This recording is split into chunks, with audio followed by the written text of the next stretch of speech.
distancia que separa las cargas al cubo, en la dirección del vector R.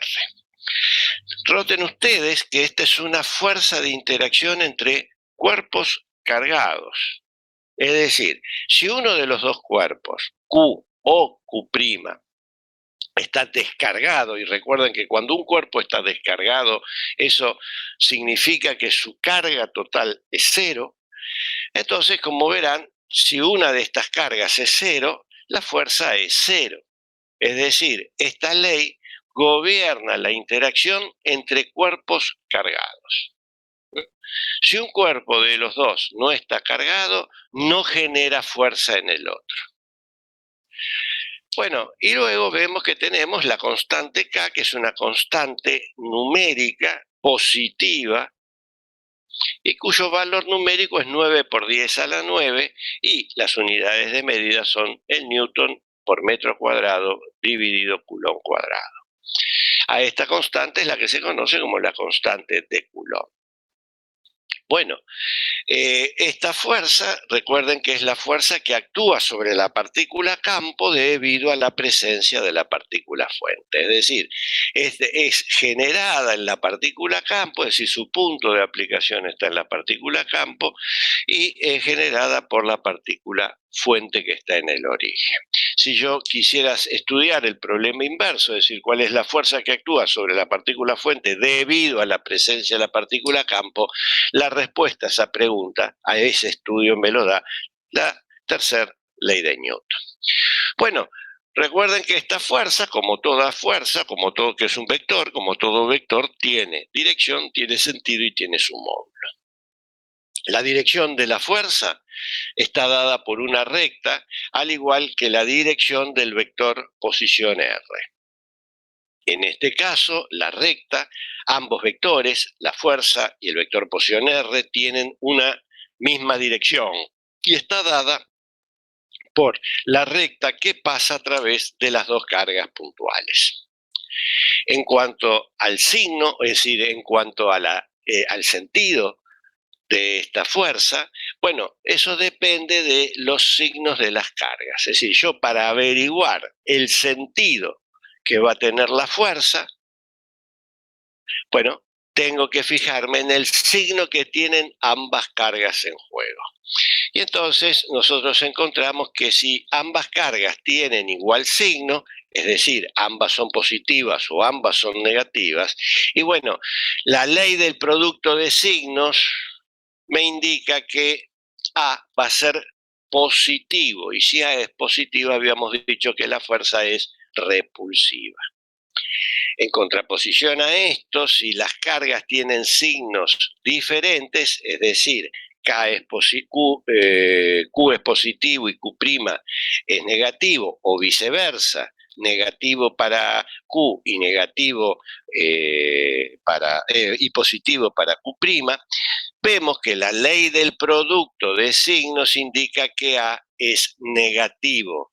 Es decir, A es menor que 0 y entonces la fuerza va a ser atractiva. Así que para el sentido de la fuerza, para la dirección de la fuerza, lo obtengo mediante trazando una recta que pase por ambas cargas puntuales. Mientras que para averiguar el sentido de esa fuerza, y me fijo en las cargas, si son de igual signo, son repulsivas, de signos diferentes son atractivas. Bueno, una vez que ya conocemos la dirección y sentido de la fuerza, resta por averiguar cuál es el módulo. Y para ello tomamos módulos a ambos miembros de esta igualdad, y recordando que el módulo de un producto es el producto de los módulos, encontramos entonces que el módulo de la fuerza es K por el módulo de las cargas. Cuando estoy trabajando con módulos, estoy tomando solamente el valor numérico y la unidad de medida de las cargas. El signo desaparece. O mejor dicho, no es que desaparece, sino que se transforman en positivos. Dividido R cuadrado. Recuerden la distancia al cuadrado que hay entre las dos cargas. Desde ya que el módulo de la fuerza, como el módulo de cualquier vector, siempre es positivo. Y también recuerden el hecho de que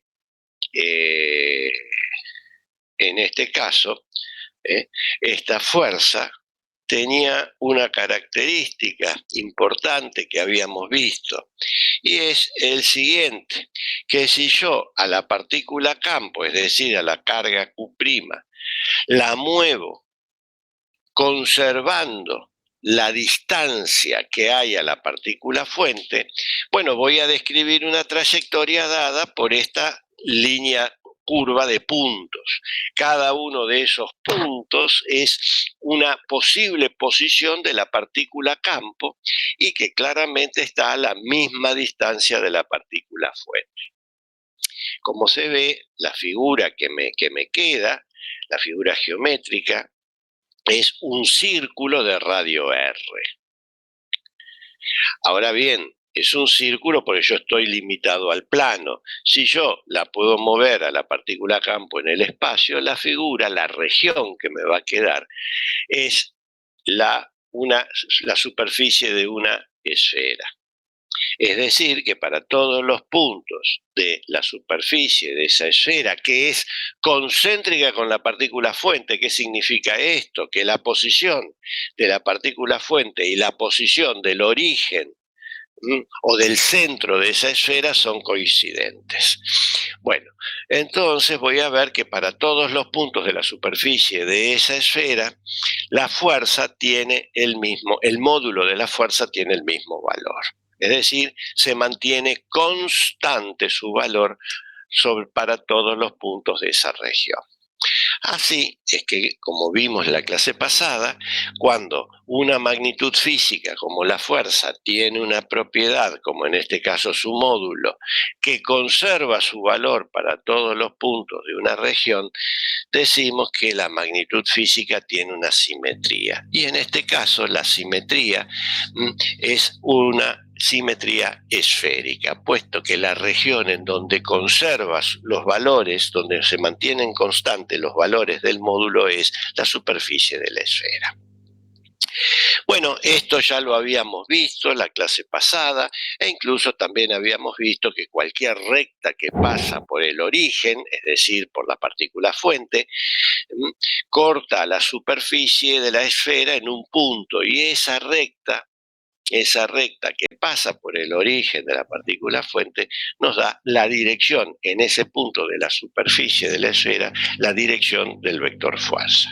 Y claramente, como se trata que la región, en este caso la superficie de una esfera, es una región cerrada, es una superficie cerrada, que encierra un volumen.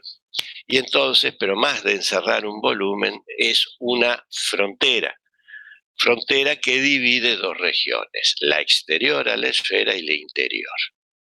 Y entonces vemos que en ese punto ya conocemos la dirección, y bueno, si la fuerza apunta hacia adentro de la esfera, decimos que es atractiva, y si apunta hacia el exterior, decimos que es repulsiva.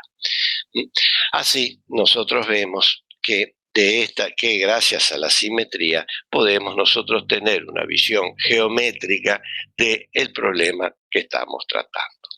Y habíamos terminado la clase anterior con lo que llamábamos limitaciones de la ley de Coulomb. Y habíamos enunciado que tenía dos limitaciones. Dos limitaciones que son las que a nosotros nos interesa. Primero, el número de partículas. Noten ustedes que la ley de Coulomb me habla de la fuerza que hay entre dos partículas. Esto quiere decir que si yo tengo una tercera partícula, ya Coulomb no me dice cómo resolver el problema. O sea que estamos limitados en el número de partículas. Y la otra limitación que tiene es de partículas puntuales. Recuerden ustedes que además de tener dos partículas, la ley de Coulomb, estas partículas tienen que ser puntuales. Es decir, no pueden ser cuerpos cualesquiera. Tienen que ser cargas puntuales. Y entonces ahí sí la Coulomb nos da una respuesta precisa. Pero esto significa que si yo quiero en mi estudio abordar problemas que involucren cuerpos realistas, es decir, cuerpos que uno pueda encontrar en la vida diaria, como un cable, una esfera, bueno, Coulomb no nos da la respuesta si yo, por ejemplo, quiero encontrar la fuerza que hay entre dos cables cargados. La ley de fuerzas no es la ley de Coulomb, como vamos a ver en un par de clases. Bueno, esto significa que, la ley de Coulomb en este curso tiene una vida corta. ¿Por qué? Y porque ya cuando uno quiere comenzar a estudiar cuerpos, abordar el estudio de cuerpos realistas, es decir, cuerpos que se pueden encontrar en la vida diaria, es más, cuerpos con volumen, y bueno, la ley de Coulomb no nos va a llevar a ningún lado. Bueno, es así que el día de hoy vamos a tratar de remover estas limitaciones. Es decir, el día de hoy, la clase de hoy, lo que va a consistir en estudiar cómo es el comportamiento de la ley de Coulomb cuando tenemos muchas partículas.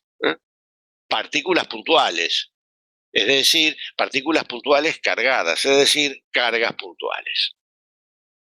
Cuando nosotros tengamos esas partículas puntuales. Y el segundo caso nos va a llevar, va a ser un poco de mayor complejidad y nos va a llevar a introducir un nuevo concepto. Pero ese nuevo concepto lo vamos a ver recién en la clase del jueves. El día de hoy nos vamos a limitar a cómo puede ser la ley de Coulomb para el caso en que haya un número arbitrario de cargas puntuales. Bueno, vamos a considerar el siguiente caso. Vamos a suponer que yo tengo tres partículas. La partícula 1, que tiene una carga Q1, la partícula 2, que tiene una carga Q2, y vamos a considerar una tercera partícula, que va a ser una partícula genérica, que la vamos a llamar Q0. ¿Y cuál es mi problema? Hallar la fuerza sobre la partícula de carga Q0 debido a la presencia de las partículas 1 y 2. Dense en cuenta que hasta ahora nosotros teníamos que la partícula campo y la partícula fuente. Ahora ya no, ahora tenemos Q0, que es la partícula sobre la cual yo quiero hallar la fuerza, pero hay presentes dos partículas, la 1 y la 2. Es decir, tengo una situación de este tipo que se muestra en esta figura. Allí ustedes pueden ver, como siempre, nuestro sistema inercial, X, Y, Z positivo apuntando hacia ustedes, y tenemos las partículas ubicadas en el espacio. El detalle importante, a diferencia de lo que veníamos haciendo hasta ahora, que siempre teníamos una partícula en el origen, bueno, acá, como estamos viendo un caso tratando de generalizar la ley de Coulomb, y bueno, no tenemos ninguna partícula en el origen. Es decir, Q1 está, su posición queda determinada por el vector R1, Q2 su posición queda determinada por el vector posición R2 y Q0 queda determinada por el vector posición Q0. Bueno, ¿cómo podemos hallar esto? Bueno, antes de resolver el problema vamos a hacer un pequeño repaso de un principio que ustedes deben haber visto en Física 1. Y es el principio de superposición lineal de fuerzas. Es decir, en mecánica, en dinámica, en el capítulo de la dinámica estudia las fuerzas que actúan sobre los cuerpos y las causas que los producen. Bueno, en ese capítulo ustedes deben haber visto que si sobre un cuerpo actúan fuerzas exteriores, uno define la resultante de fuerzas como la suma vectorial de las fuerzas que aparecen sobre cada cuerpo. Es decir, hay lo que se llama el principio de superposición lineal de fuerzas. Y este principio dice que en todo sistema de partículas sometido a fuerzas exteriores, la resultante de fuerzas, que la vamos a designar por la letra R mayúscula, puede ser escrita como la suma vectorial de cada una de las fuerzas.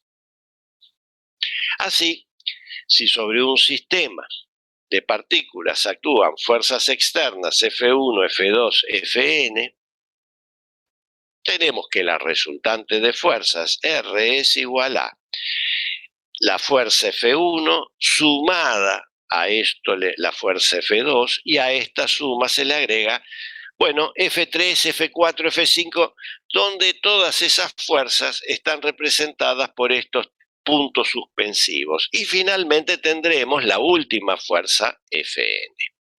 Bueno, esta suma de vectores es lo que se conoce como la suma vectorial. Y esta suma vectorial puede ser escrita en forma abreviada mediante este símbolo de sumatoria. Así, el miembro de la izquierda puede ser escrito o es igual a este miembro de la derecha, que es la sumatoria, y aquí el sumando es representado genéricamente como un vector f sub i. Y es un índice que puede tomar los valores 1, 2, 3 hasta n. De esta manera, con esta convención, uno encuentra la igualdad entre el miembro de la izquierda y el miembro de la derecha. Ahora bien,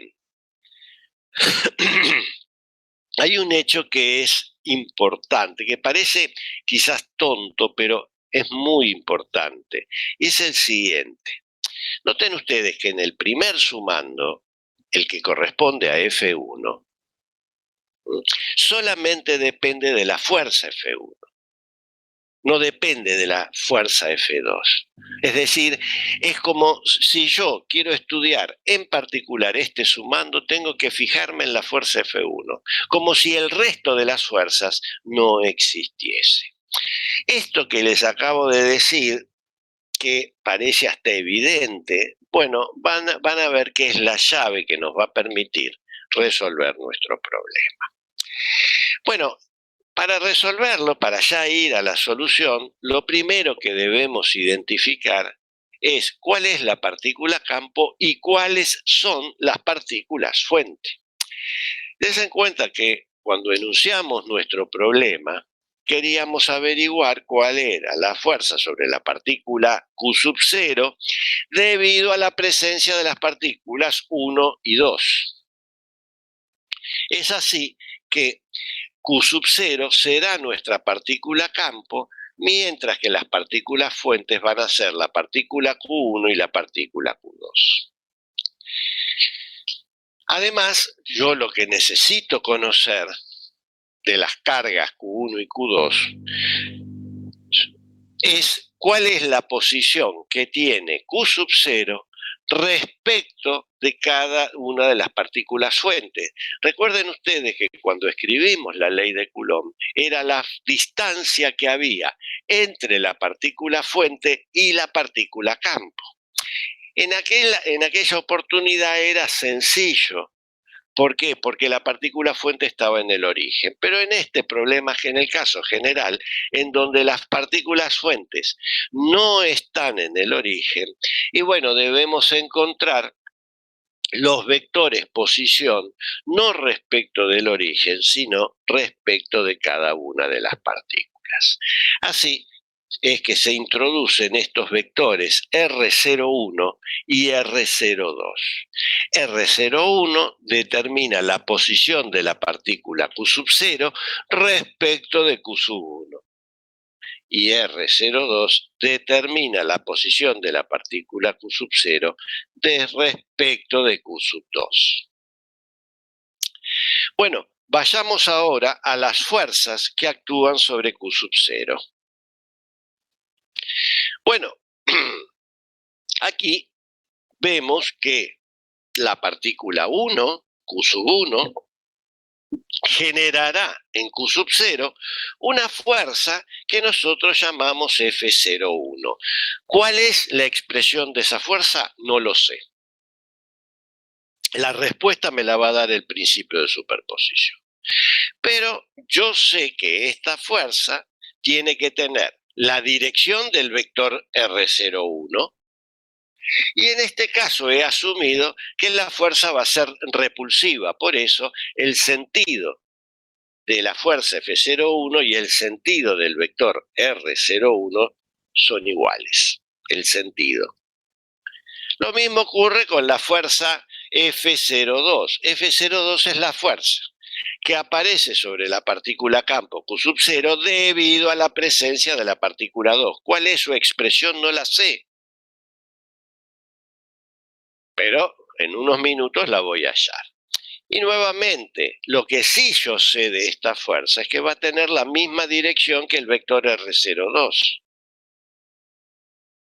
Y en este caso he asumido que es repulsiva, por eso el sentido de R02 y el sentido de la fuerza son coincidentes.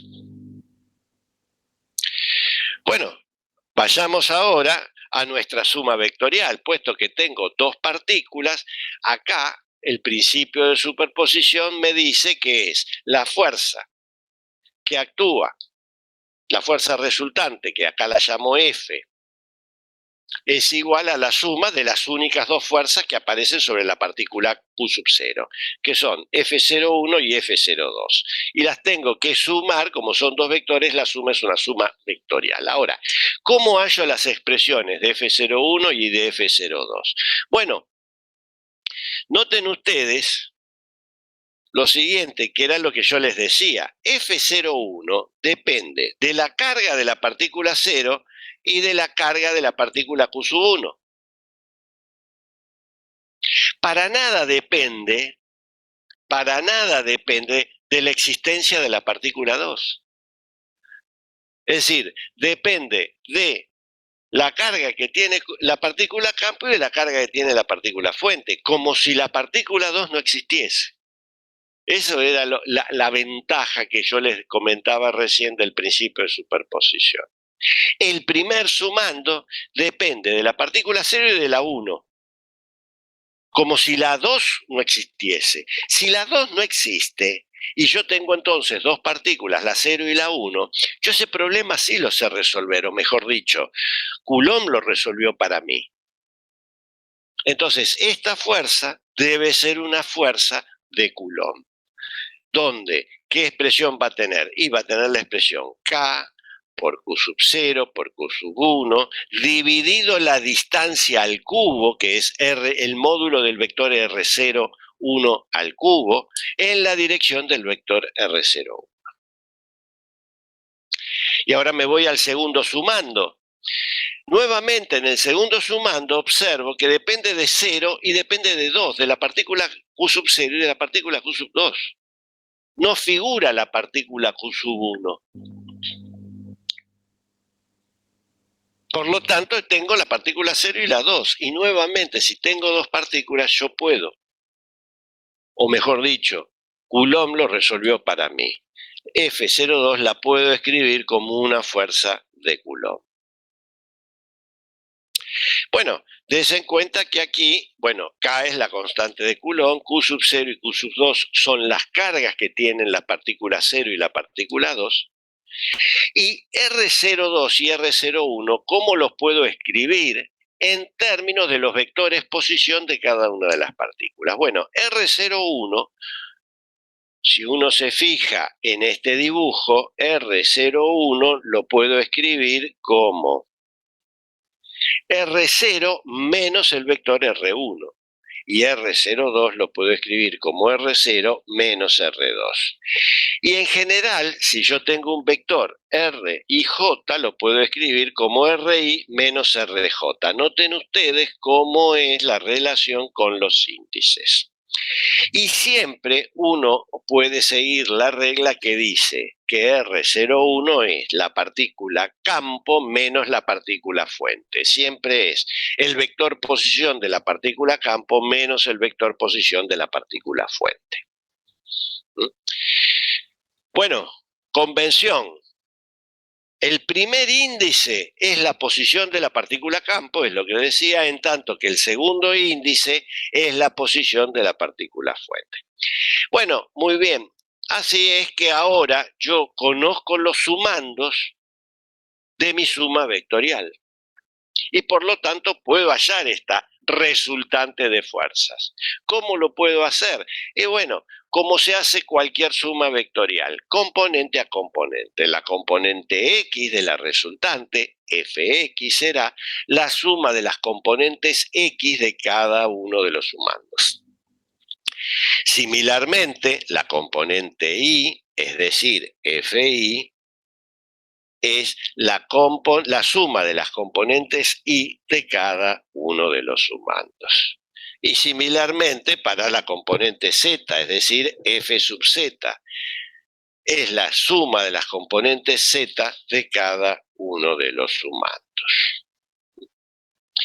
Esto es en el caso que tengo dos partículas fuente. ¿Qué pasa si yo tengo, para generalizarlo ahora, qué pasa si yo tengo un caso donde tengo n partículas fuente?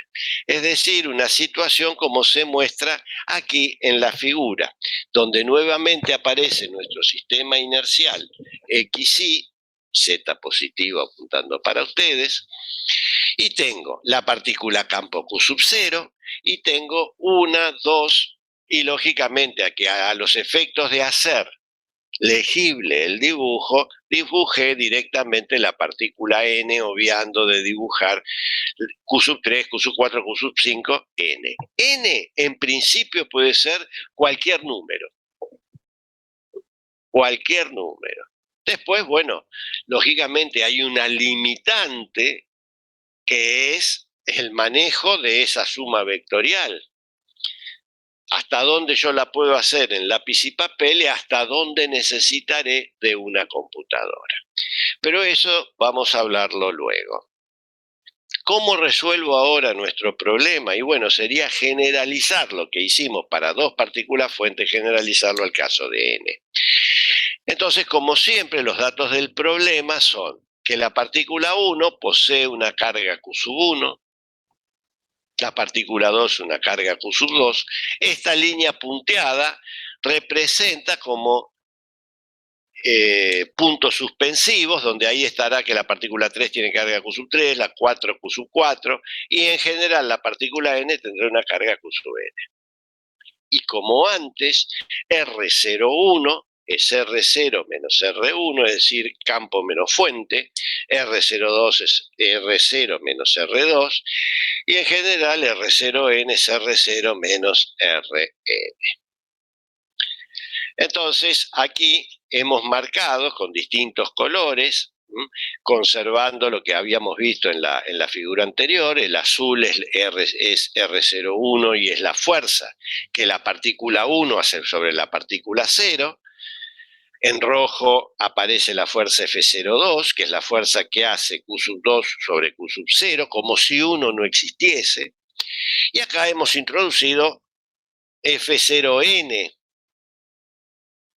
que es la fuerza que hace la partícula n sobre Q sub 0. Aquí hemos asumido que todas son fuerzas repulsivas, pero esto es a los efectos de que el dibujo sea legible. Si todas las partículas fueran negativas, y bueno, los sentidos de estas fuerzas tienen que ser opuestos. Y si habría algunas positivas, algunas atractivas y otras repulsivas, y bueno, habría una combinación de esto. Bueno, nuevamente, recuerden ustedes la convención que seguimos usando. La primer índice es la partícula campo, el segundo índice es la partícula fuente. O sea, que hasta ahora, como tenemos una sola partícula campo, I va a tomar el valor 0, y tenemos para J, que es la partícula fuente, J podrá tomar los valores 1, 2, 3, 4, hasta N. Bueno, ¿qué nos dice ahora el principio de superposición? Nos dice que la resultante de fuerzas sobre la partícula cero, por eso es que la voy a llamar F0, y va a ser igual a F01, F02, puntos suspensivos F0n. Y echando mano de nuestra definición, vemos que toda esta sumatoria de vectores se puede escribir como, gracias a este signo de sumatoria, se puede escribir como abreviadamente de esta manera, como indica el miembro de la derecha. Noten ustedes que aquí el sumando genérico era un poco lo que les decía recién, es F0i. ¿Por qué? Porque tenemos una sola partícula campo, o sea que el primer índice, el primer índice que según nuestra convención, vamos a verla, nuestra convención, el primer índice es la partícula campo, y acá tenemos una sola partícula campo, es decir, la cero, siempre va a ser cero. Y el segundo índice, que es genéricamente la partícula fuente, y bueno, ahora es el índice I, que puede tomar los valores de 1 hasta n. Y ahora nuevamente, noten ustedes que el primer sumando F01 depende de la partícula 0 y de la 1, como si la 2 no existiese. Mejor dicho, ni la 2, ni la 3, ni ninguna. Entonces, como yo tengo la 0 y la 1 en mi espacio, y yo sé resolver ese problema, F01 tiene que ser la fuerza que vimos en el ejemplo anterior. Lo mismo ocurre con el segundo sumando F02 depende de la partícula 0 y de la 2, como si el resto de las partículas no existiese. Y entonces, nuevamente, puedo calcular ese sumando gracias a la ley de Coulomb. Y en general, la fuerza sobre la partícula campo F0 y sobre cualquier partícula I genérica va a depender de la carga de la partícula 0 y de la carga de la partícula I que yo esté trabajando.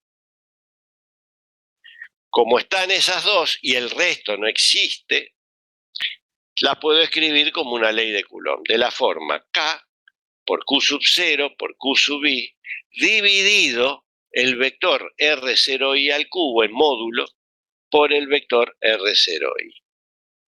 Así, el vector R0i se puede escribir como campo, la posición de la partícula campo, que es R sub 0, menos R sub I, que genéricamente representará R1, R2, Rn. Bueno, una vez que ya tengo conocidos los sumandos, ¿cómo hago la suma vectorial? Y bueno, como toda suma vectorial, se hace componente a componente. Y entonces la componente X del vector resultante es la suma de las componentes X de cada uno de los sumandos. Similarmente, la componente Y y la componente Z.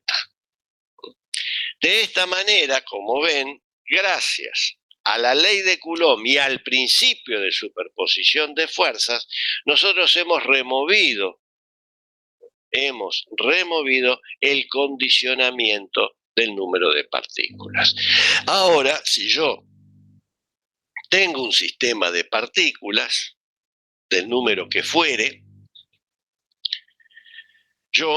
y tengo intenciones de averiguar cuál es la fuerza sobre una de esas partículas debido a la presencia del resto, y bueno, ahora el principio de superposición y la ley de Coulomb me permiten encontrar esa resultante de fuerzas.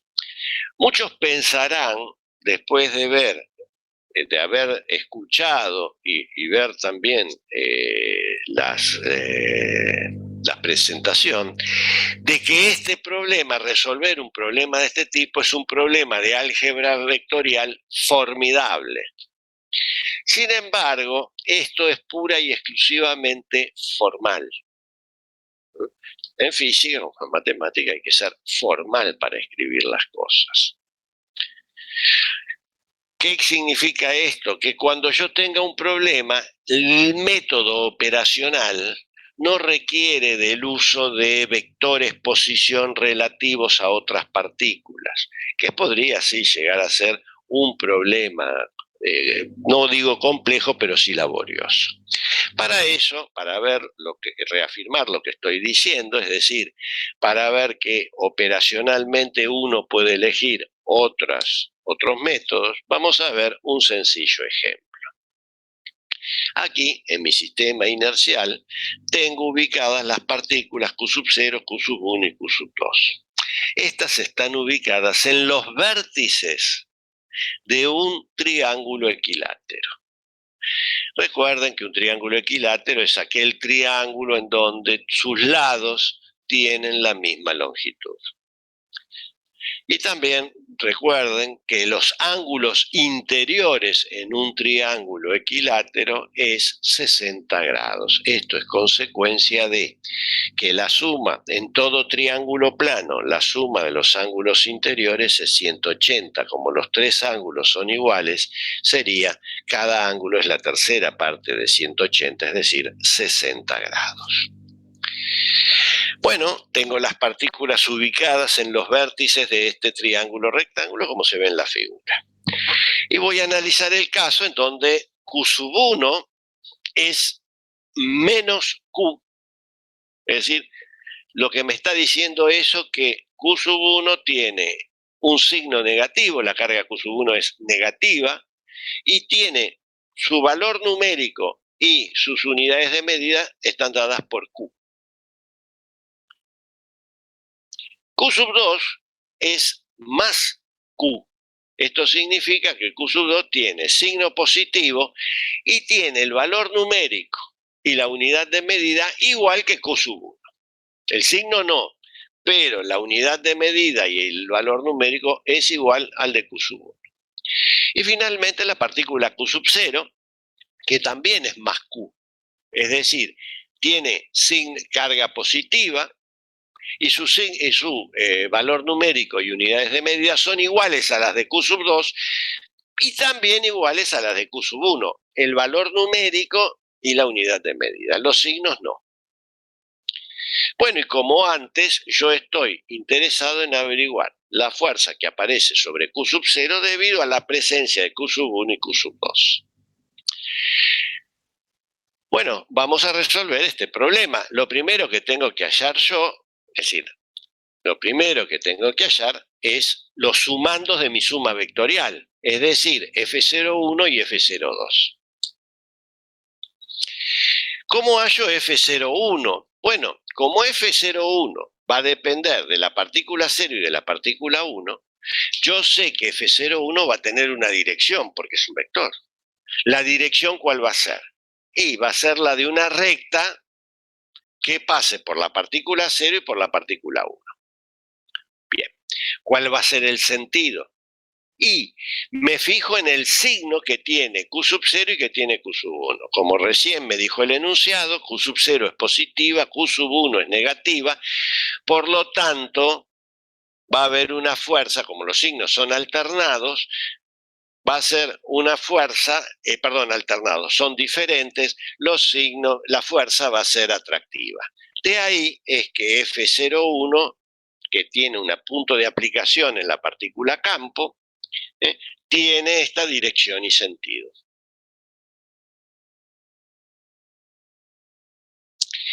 Vamos ahora con el otro sumando, que es F02. Bueno, F02 depende de la partícula 0 y de la partícula 2. Yo sé que F02 va a tener una dirección. Y su dirección está dada por una recta que pasa por la partícula 0 y por la partícula 2. ¿Cuál va a ser su sentido? Bueno, me fijo en los signos de Q sub 0 y Q sub 2. Y encuentro que ambos signos, me dice el enunciado, son iguales. Por lo tanto, la fuerza tiene que ser repulsiva. De ahí es que salió este vector F02.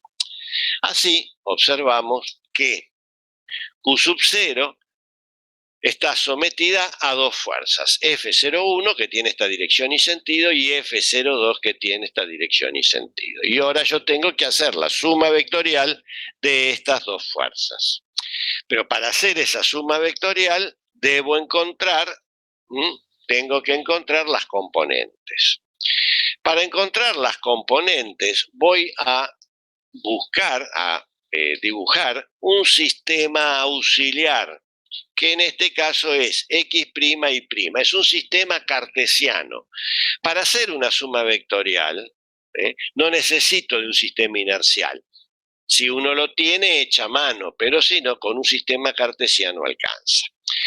Y acá yo lo he dibujado, lógicamente el origen de ese sistema cartesiano lo pongo en la partícula Q sub 0. ¿Por qué? Y porque des en cuenta que todas las fuerzas, tanto F01 como F02, son concurrentes, tienen un punto de aplicación concurrente en la partícula K. Y entonces observo el siguiente hecho, que el ángulo que forma F02 con el eje X' positivo lo llamo tita.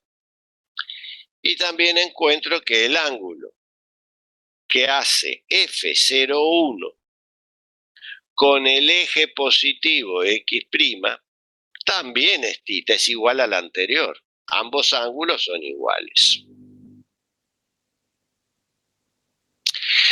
¿Cuánto vale este ángulo tita? Y bueno, si ustedes observan bien la figura, ven que tita tiene el valor de 60 grados. Si este tita tiene el valor de 60 grados, el de abajo también, porque son iguales. Entonces, noten ustedes que ambos vectores forman el mismo ángulo con el eje X' positivo. Vamos ahora a ver cuáles son las componentes de F01 y F02 en este sistema cartesiano. Aquí yo las he dibujado, las componentes Y las he dibujado de ambos vectores, las he dibujado en rojo, mientras que las componentes X' las he dibujado en azul. Y entonces observo ya que F02 Y', es decir, la componente Y' de F02 es positiva, mientras que la componente Y' de F01 es negativa. Y en cambio, las componentes X de ambos vectores son ambas positivas. Y además son iguales. ¿Por qué? Y fíjense, en este triángulo rectángulo formado por el vector F02 y por su componente Y' y su componente X', noten ustedes que comparado con el triángulo rectángulo que hay por debajo formado por el vector F01, la componente Y' de F01 y la componente X' de F01, vemos que estos dos triángulos rectángulos son iguales. ¿Por qué son iguales? Y bueno, fíjense F0, tita y tita que tenemos acá.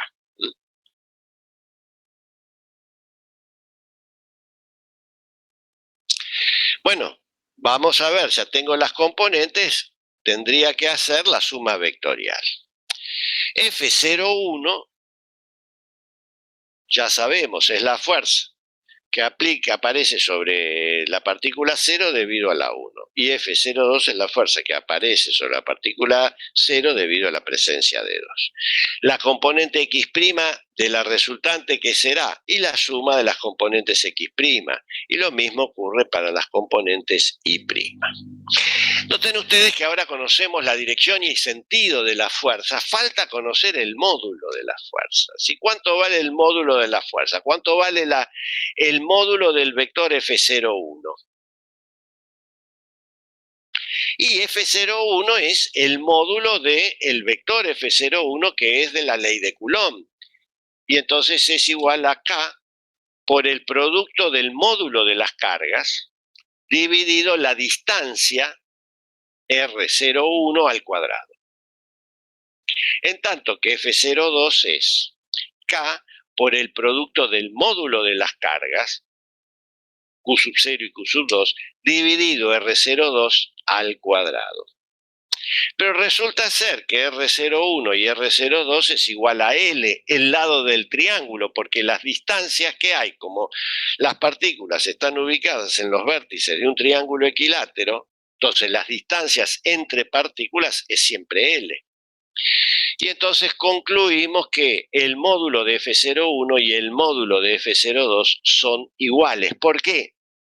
Porque recuerden que al tomar módulos de Q sub 0 y Q sub 1, de Q sub 0 y Q sub 2, los signos desaparecen y dijimos que todas las partículas tenían el mismo valor numérico y la misma unidad de medida. Y como el denominador es el mismo, L cuadrado, los módulos de F1 y F2 es 0. Así es que yo tengo que hacer, si volvemos a la filmina anterior, a la pantalla anterior, si hacemos esto, observamos que tenemos que sumar dos vectores que tienen, además de formar el mismo ángulo con respecto al eje X', tienen el mismo módulo. Y entonces, ya viendo este dibujo, encontramos que las componentes y prima, de ambos vectores tienen el mismo valor numérico, pero una dijimos que es positiva y la otra es negativa. Cuando la sumemos, nos van a dar 0.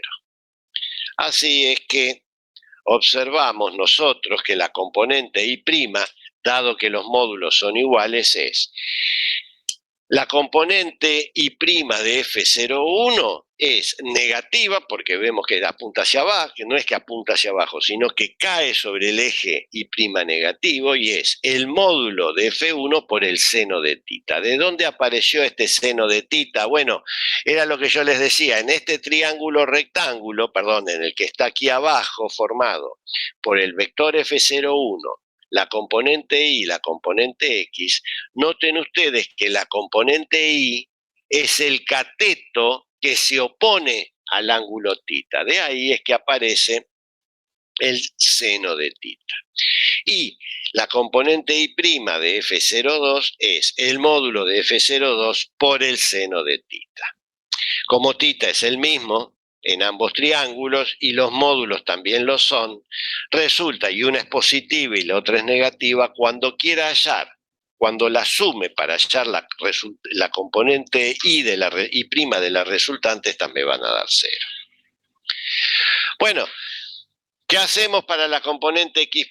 Nuevamente sabemos que los módulos son iguales, pero vimos de la figura, volviendo a la pantalla anterior, vimos de la figura que las componentes X' son ambas positivas y son iguales también. Pero esto nos trae como consecuencia que, bueno, la componente X' de F01 es el módulo de F01 por el coseno de tita. ¿Por qué por el coseno? Porque des en cuenta que aquí estoy trabajando con el cateto adyacente al ángulo. De ahí es que viene el coseno. Y entonces tengo que F01 es coseno de tita, es F02 coseno de tita. Como los módulos son iguales y los ángulos también, cuando tenga que hacer la suma para hallar la componente X' de la resultante, tengo que sumar dos cosas iguales, es decir, lo puedo escribir como dos veces una de ellas. En este caso es dos veces F01 X'. Bueno, para finalizar entonces, nos queda que la componente X' de la resultante es dos veces la componente X' de una de sus componentes. Des en cuenta que en principio nosotros teníamos 4 componentes, ahora todo se reduce a hallar una sola, que es la componente X' de la fuerza F01. Y entonces me queda que esto es F01 por el coseno de tita. F01 ya vimos que es K por Q por el módulo de Q sub 1 dividido L cuadrado. Por el coseno de 60, dado que tita dijimos que es 60 grados. Hay que recordar que el coseno de 60 grados es un medio, por lo tanto se simplifica con el 2 del numerador.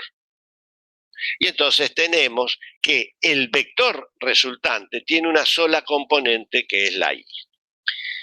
Y su valor es k por q sub 1 sobre l cuadrado. Noten ustedes que es positivo, puesto que es el módulo de un vector. Es q sub 0 es positivo, el módulo de q sub 1 es positivo, k es una constante positiva y cualquier número al cuadrado es positivo.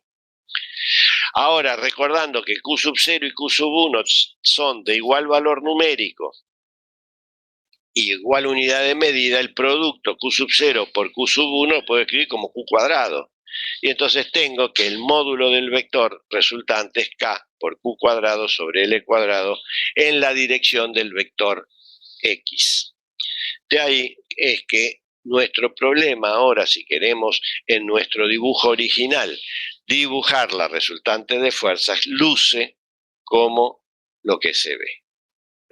Es decir, el vector resultante tiene una sola componente, que es F0. Bueno, como ven, aquí no hemos utilizado, sí lo hemos nombrado, pero no es que hay que hallar la posición relativa de una partícula con respecto a otra, ni mucho menos. Simplemente, debido a la simetría del problema, dado que esto tiene una simetría tiene la simetría del triángulo, equilátero además, entonces nos permite resolver en forma sencilla esto. Vamos a hacer un segundo ejemplo. Segundo ejemplo que persigue, por un lado, mostrar cómo funciona este principio de superposición y la ley de Coulomb. Y además, mostrar cuál es la aplicación práctica que tiene esto, que esto no es que está hecho para martirizarlos ustedes, sino que en un momento fue muy útil y aún lo sigue siendo.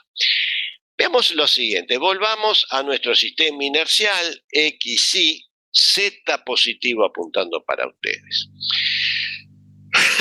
Perdón.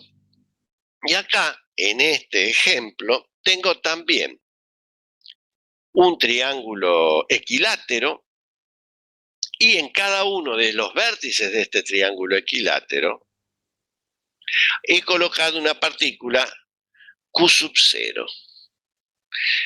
donde Q sub 0 es positiva.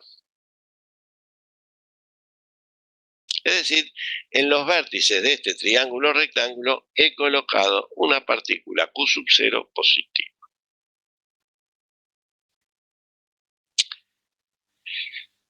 También ahí figura las coordenadas de los vectores las coordenadas, de cada una de estas partículas positivas. Lógicamente, la que está en el origen tiene las coordenadas 0, 0, la que está sobre el eje X tiene las coordenadas L, 0, y la última partícula, la que está en el vértice superior, es L sobre 2 por raíz de 3 por L sobre 2. Bueno, y ahora voy a colocar una partícula negativa en el centro de masa de este triángulo equilátero, que está marcado con rojo. Es decir, tengo tres partículas positivas ubicadas en los vértices de un triángulo equilátero y tengo una partícula negativa de carga menos Q, está en rojo, que está ubicada en el centro de masa del triángulo equilátero. ¿Cuáles son las coordenadas del centro de masa? Que no son otras cosas que las coordenadas de la partícula negativa. Y bueno, son L sobre 2 y raíz de 3 por L sobre 6.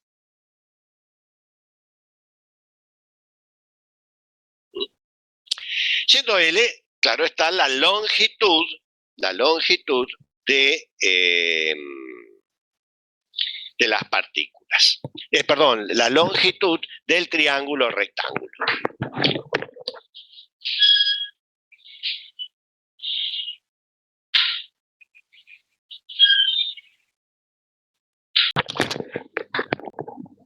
Bueno, del triángulo, equilátero.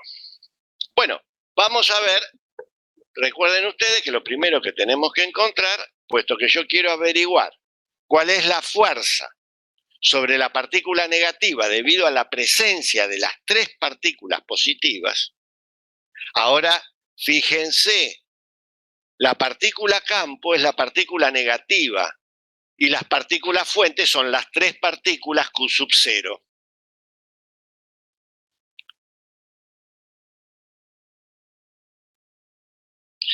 Bueno, ¿cómo podemos?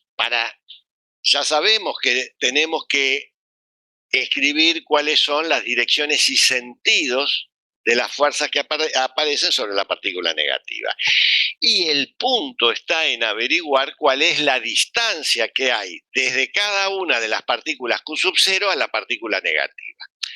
Fíjense en ustedes, y esto resulta que la distancia D que hay, por ejemplo, desde Q sub 0 que está en el origen a la partícula negativa se puede calcular sencillamente gracias al teorema de Pitágoras, porque yo conozco la posición de la partícula negativa, que es la posición del centro de masa. Y también, por simetría del triángulo, esta distancia que voy a calcular es la misma que hay al resto de las partículas, es decir, la distancia que hay entre la partícula que está en el vértice superior y la partícula negativa es la misma que voy a hallar ahora, es decir, D. Y D es la raíz cuadrada del cuadrado de la suma de los cuadrados de los catetos.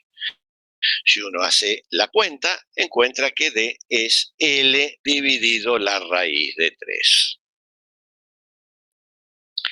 Bueno, vamos a ver ahora cuáles son las fuerzas que actúan sobre la partícula negativa. Ten en cuenta que aquí están marcadas las tres fuerzas.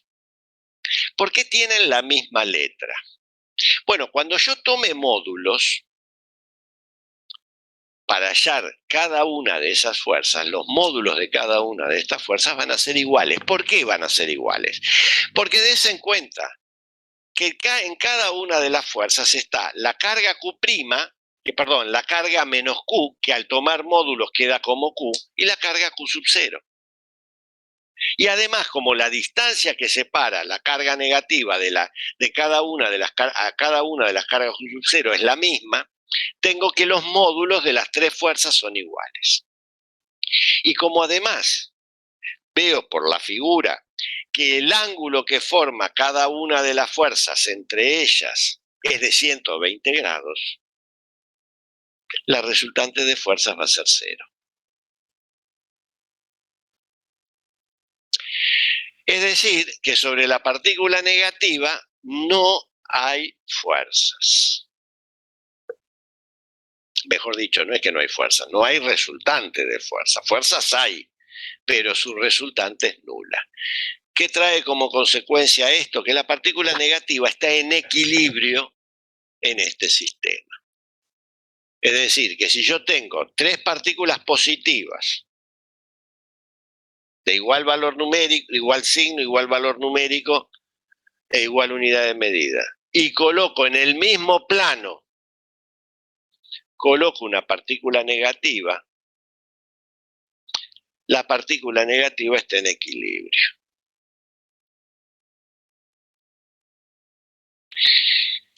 ¿Qué pasa si yo ahora saco del plano a la partícula negativa?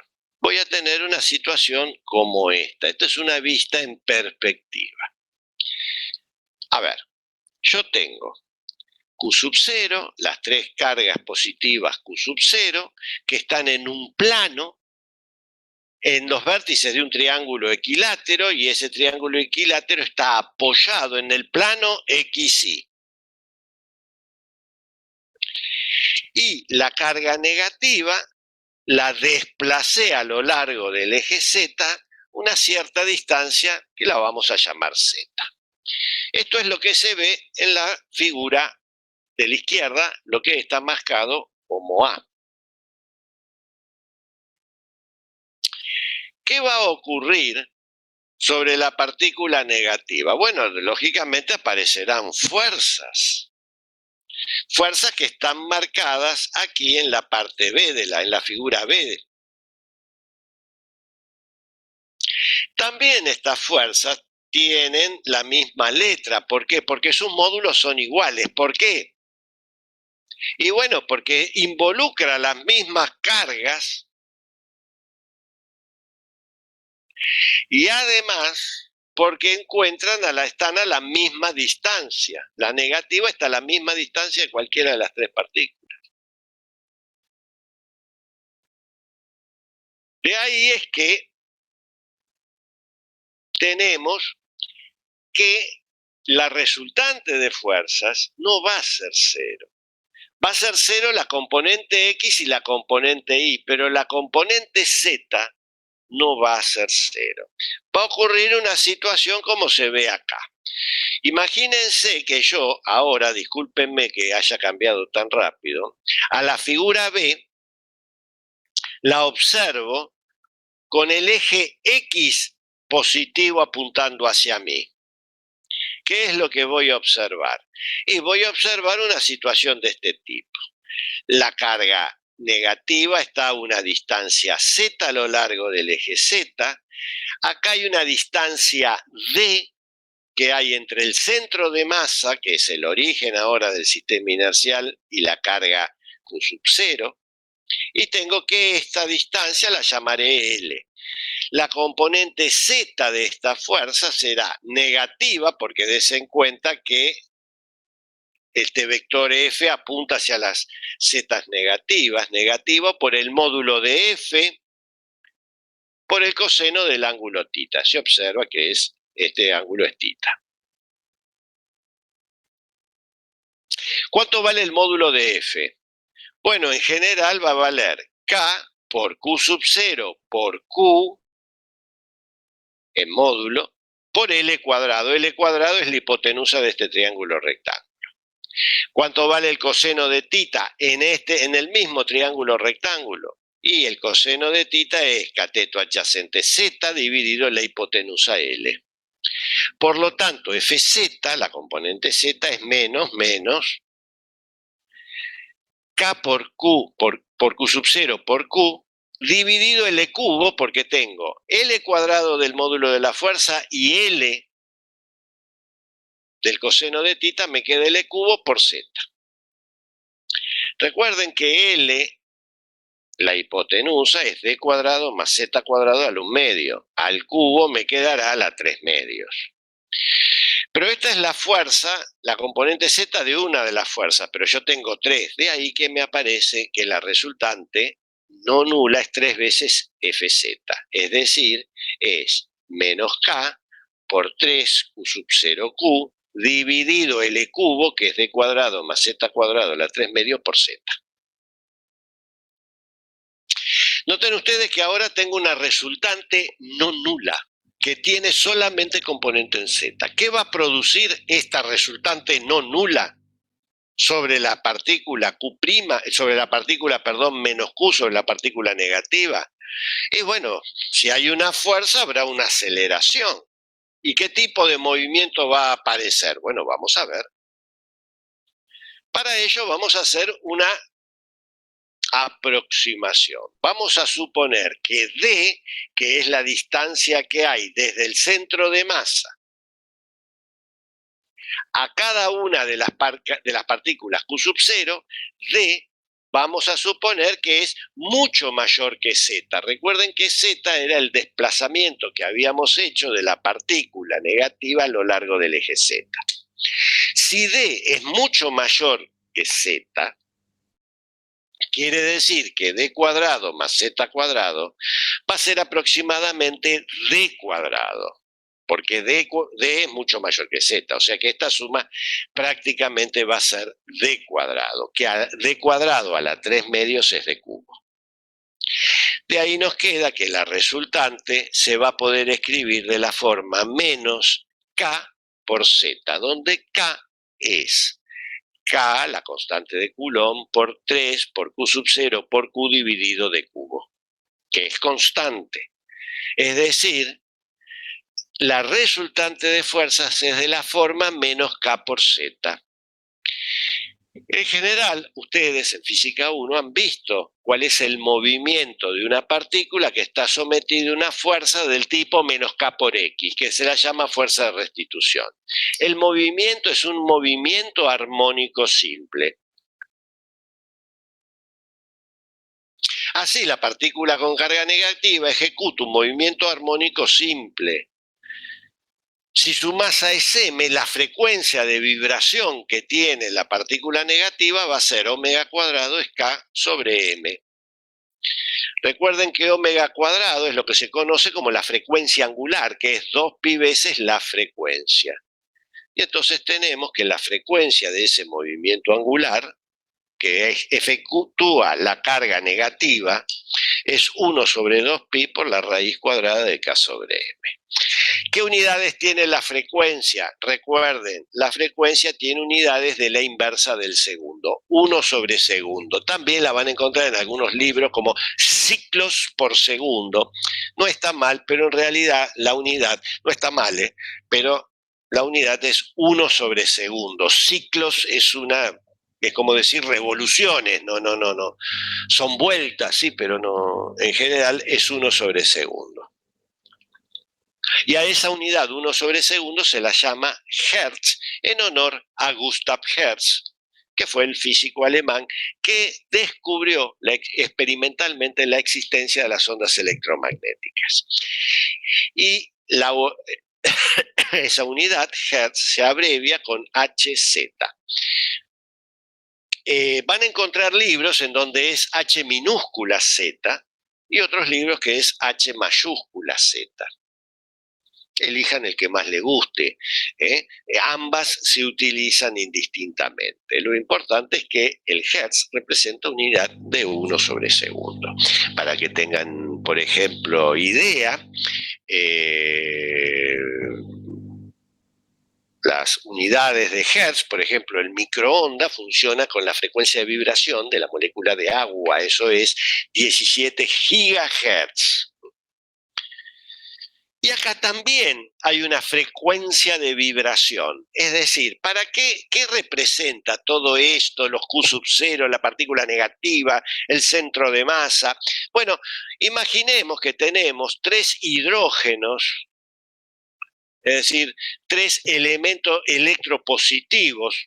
Yo acá los puse como hidrógenos, ubicados en los planos, en un plano. Y en los vértices de un triángulo equilátero. Y tengo una carga negativa como un nitrógeno, o electronegativa, como un nitrógeno, fuera de ese plano. ¿Qué es esto NH3? Bueno, es la molécula de amoníaco.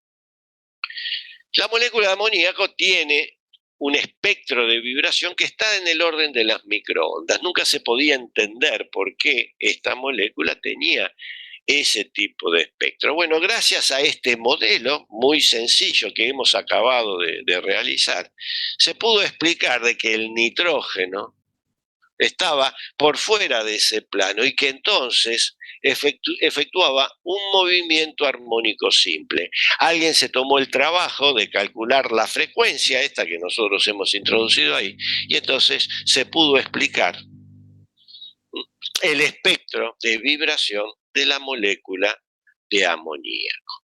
Es decir, ¿para qué sirve esto que hemos visto el día de hoy? Bueno, en su momento, hablo de finales del siglo XIX, principios del siglo XX, se estudiaban estos modelos para dar una idea de cómo era la estructura molecular de algunos compuestos. Y con ellos obtuvieron una visión muy importante que aún el día de hoy se utiliza. Y también se utiliza esto, no claro, para estructuras sencillas como la hemos visto. Y esto era un poco lo que yo les decía al comienzo de clase. Nosotros aquí en el práctico vamos a trabajar siempre con pocas partículas. Nunca vamos a superar las 3 partículas. ¿Por qué? Y porque hacer la suma vectorial es laborioso. Y es un ejercicio, sería de práctica, pero un ejercicio que no aporta más física de la que hemos visto. Entonces, ¿qué es lo que ocurre en esta situación? Bueno, que uno siempre trabaja con pocas partículas. Cuando uno trabaja con lápiz y papel, claramente, aún hoy se sigue utilizando estas técnicas, ya no para estudiar pequeñas estructuras, sino para estudiar macromoléculas. Por ejemplo, si uno quiere estudiar el plegamiento de alguna proteína, y bueno, con la asistencia de una computadora, se puede llegar a realizar una simulación numérica de cómo es el comportamiento de, de ese sistema. Esto, hay gente que se dedica a esto, se gana la vida honestamente estudiando estas cosas.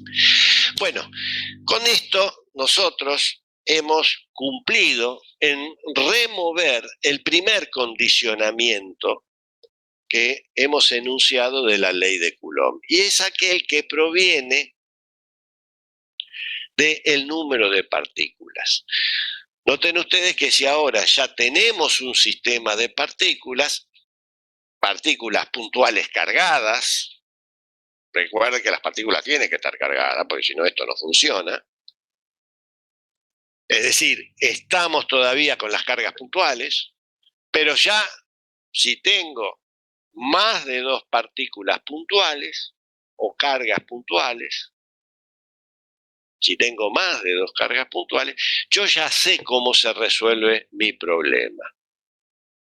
Se resuelve aplicando la ley de Coulomb y el principio de superposición de fuerzas. Gracias a esos dos, al principio de superposición y a la ley de Coulomb, yo puedo entonces trabajar con un número arbitrario de cargas puntuales. Resta todavía el otro condicionamiento que habíamos enunciado. Y ese otro condicionamiento que habíamos enunciado es aquel que el de justamente las cargas puntuales.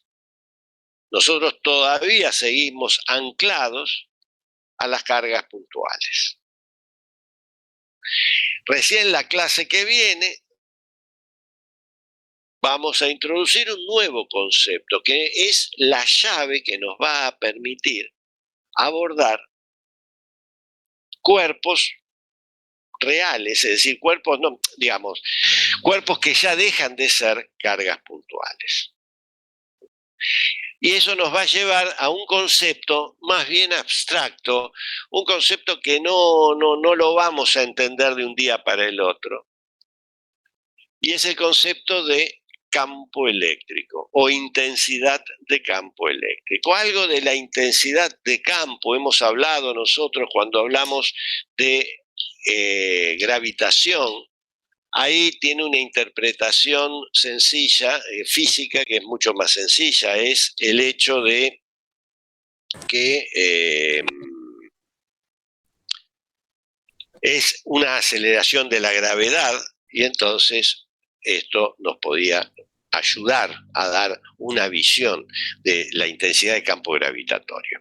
No es tan evidente en el caso de la electrostática, pero vamos a ver que es un concepto que nos va a permitir poder abordar problemas más interesantes o más realistas, si ustedes lo quieren ver así.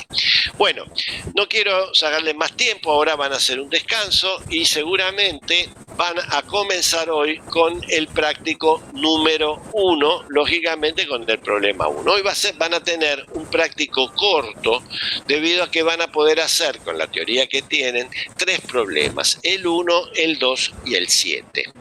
El problema 6 el problema 1, 2 y 7, sí, bien digo.